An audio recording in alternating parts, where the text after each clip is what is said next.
Hello students, I'm Anupam Sharma. Welcome to my YouTube channel English Tips by Anupam Sharma.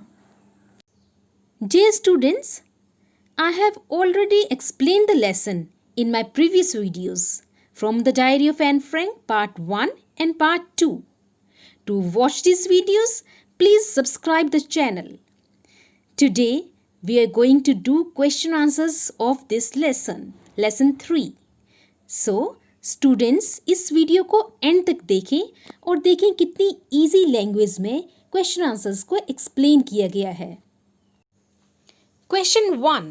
Was Anne right when she said that the world would not be interested in the musings of a 13-year-old girl? क्या N right थी जब उसने ये लिखा था diary में कि ये दुनिया, ये वर्ल्ड एक 13-year-old गर्ल की सोच में इंटरेस्टेड नहीं होगा?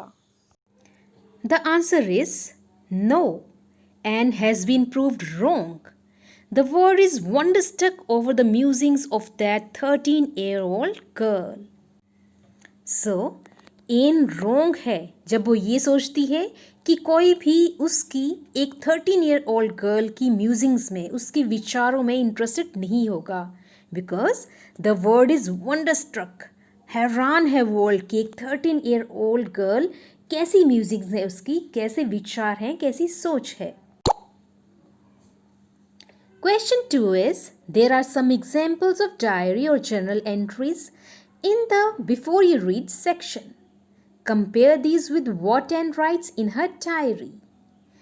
इस लेसन में बिफोर यू रीड सेक्शन से पहले कुछ एग्जाम्पल्स दी हैं डायरी की एंड जर्नल की.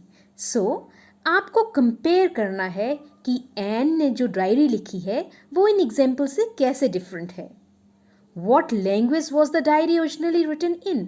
डायरी को ओरिजिनली किस लैंग्वेज में लिखा गया?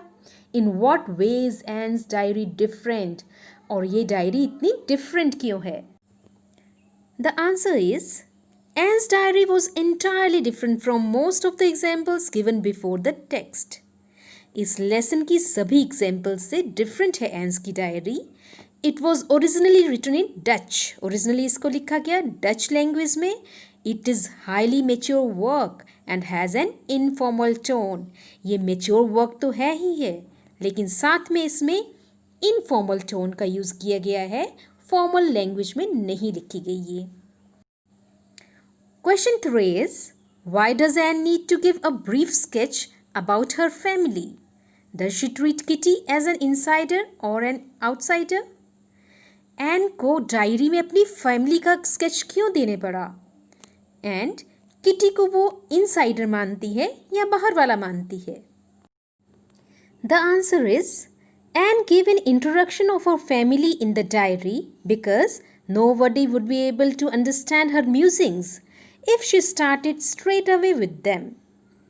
अगर वो सीधा ही डायरी लिखना स्टार्ट कर देती तो कोई उसकी डायरी को अंडरस्टैंड ही नहीं करता. इसीलिए उसको अपनी फैमिली इंट्रोड्यूस करनी पड़ी before started writing her diary.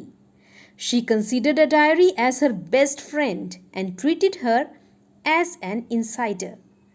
वो डायरी को अपनी बेस्ट फ्रेंड मानती थी और उसके साथ अपने सीक्रेट शेयर करती थी. इसीलिए डायरी क्या है? Insider and not an outsider. Question 4 is, how does Anne feel about her father, her grandmother, Mrs. Guperas and Mr. Keesing? इन सब लोगों के बारे में एन की क्या फीलिंग्स लिखी हैं उसने अपनी डायरी में? And what do these tell you about her? इससे हमें एन के बारे में क्या पता चलता है? The answer is, Anne was fond of her father and grandmother, but could not share her feelings with them. Anne को अपने फादर एंड ग्रैंडमदर दोनों ही बहुत पसंद थे, लेकिन वो अपनी फीलिंग्स उनके साथ शेयर नहीं कर सकती थी. Mrs Kuperus was the headmistress of the nursery school. She loved Anne like her own daughter. Mrs Kuperus उसकी हेड मिस्ट्रेस भी थी और उसको अपनी डॉटर की तरह प्यार करती थी. Mr Keesing was maths teacher. He was strict because of Anne's talkative nature. Maths teacher Mr Keesing strict थे क्योंकि एन टॉकेटिव थी. Anne's analysis of them in her diary reveals that Anne was very good at understanding people. अब ये जो description है सभी लोगों का, उससे हमें पता चलता है कि एन की बहुत ही अंडरस्टैंडिंग नेचर थी about people. Question 5 is, what does Anne write in her first essay? Anne ने अपने फर्स्ट essay में क्या लिखा? The answer is, in her first essay, A Chatterbox, Anne wrote that talking was an inherited trait, as her mother also talked much. It was difficult to give up the habit, and it was also a student's trait. First ऐसे Anne को दिया गया था a chatterbox. Yes, Mr. Keesing is unpredictable. उसमें Anne ने In the beginning, he is very strict. Trait है क्योंकि उसकी Later, mother भी he is बहुत amused बोलती by है Anne's और वो poem. डिफिकल्ट He है allows her किसी भी to स्टूडेंट्स talk के लिए and छोड़ never देना, punishes her क्योंकि again. स्टूडेंट्स तो हाँ, टॉकेटिव teachers होते ही हैं. unpredictable ही होते हैं, क्योंकि हमारे पास एग्जाम्पल है मिस्टर कीजिंग का, जो बिगनिंग में तो बहुत स्ट्रिक्ट हैं, लेकिन एन की पोम से वो इतने इम्प्रेस हैं कि वो उसको अलो कर देते हैं to talk in the class और कभी भी उसको पनिश नहीं करते. Question 6 is, Anne says, teachers are most unpredictable. Is Mr. Keesing unpredictable? Anne कहती हैं टीचर्स बहुत ही अनप्रिडिक्टेबल होते हैं, पता नहीं वो कब क्या कर दें. क्या मिस्टर कीजिंग भी अनप्रिडिक्टेबल हैं? Question 7 is, what do these statements tell you about Anne Frank as a person? ये जो नीचे स्टेटमेंट्स लिखी गई हैं, 5 स्टेटमेंट्स, ये एन फ्रैंक के बारे में क्या बताती हैं? The first one is, we don't seem to be able to get any closer, that's the problem. Maybe it's my fault that we don't confide in each other. हम एक दूसरे के क्लोजर नहीं हो पाते और हो सकता है इसमें मेरी ही फॉल्ट हो कि मैं किसी के साथ इंटीमेट नहीं हो पाती. The answer is, these lines show that Anne had no true friend whom she could confide in. She even put the blame on herself that the fault might be hers. In line से यही पता चलता है कि N के पास कोई भी true friend नहीं था जिसके साथ वो की कॉन्फिडेंशियल बातें शेयर कर पाती, और वो अपने ऊपर ही ब्लेम लेती है इस बात का कि वो किसी को अपना ट्रू फ्रेंड नहीं बना पाती है.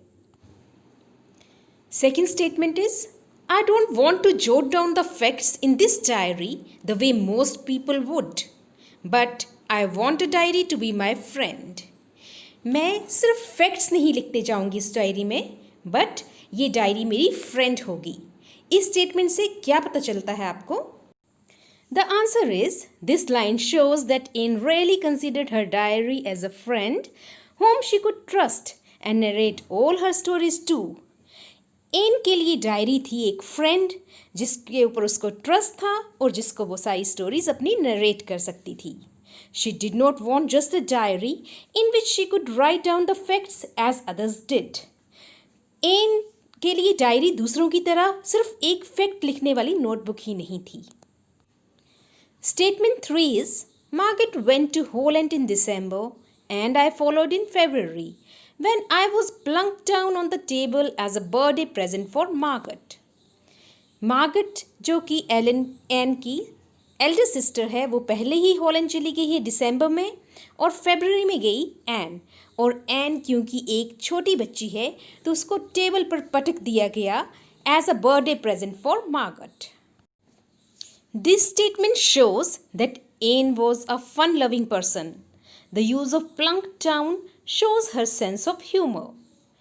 इस स्टेटमेंट से यही पता चलता है कि एन एक फन लविंग पर्सन यानी मजाकिया पर्सन है और उसने प्लंक डाउन यानी नीचे पटक दिया वर्ड का यूज़ किया गया है, which shows her sense of humour. उसकी मजाकिया नेचर के बारे में पता चलता है हमें.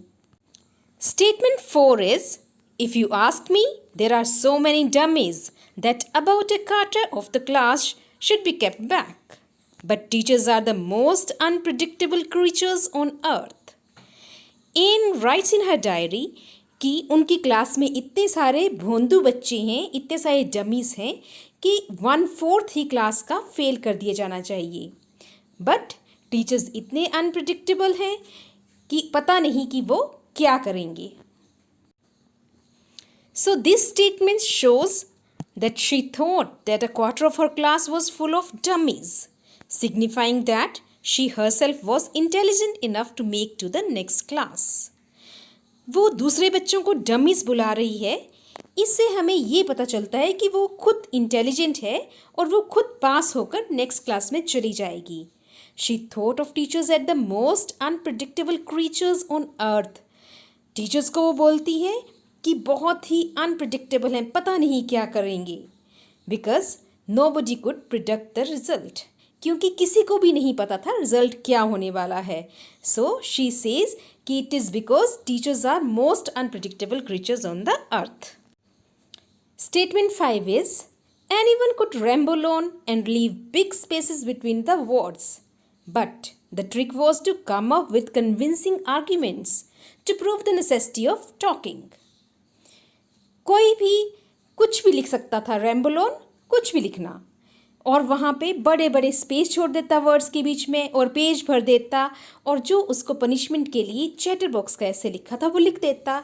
लेकिन ट्रिक यहाँ पे ये था कि वो ऐसे वे में लिखे जिससे कि उसके आर्ग्यूमेंट्स से उसके सर मिस्टर कीजिंग कन्विंस हो जाएं. सो देखते हैं इस स्टेटमेंट से एन के किस पर्सनल ट्रेट के बारे में पता चलता है. So this statement shows that Anne knew a lot about writing. She did not want to write it like others who merely left big spaces between the words to make the essay look voluminous. She knew that the trick was to come up with a convincing argument to prove the necessity of talking. She was different in her approach from everyone else. So, यहाँ से हमें पता चला कि purpose अपने ऐसे को किसी भी तरीके से फिनिश कर देना नहीं था, बट वो अपने आर्ग्यूमेंट को कन्विंसिंगली प्रूव करना चाहती थी. वो डिफरेंट थी बाकी सभी लोगों से. So dear students, with this we complete the solved exercises of lesson 4 from the diary of Anne Frank, and I hope कि आपको अच्छे से हर क्वेश्चन आंसर की अंडरस्टैंडिंग हो गई है, and it is very easy to learn for you now.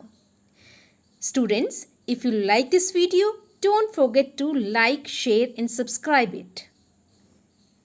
इस channel को सब्सक्राइब करें और देखें कि आपके लिए कितने इम्पोर्टेंट वीडियोस हैं यहाँ पे.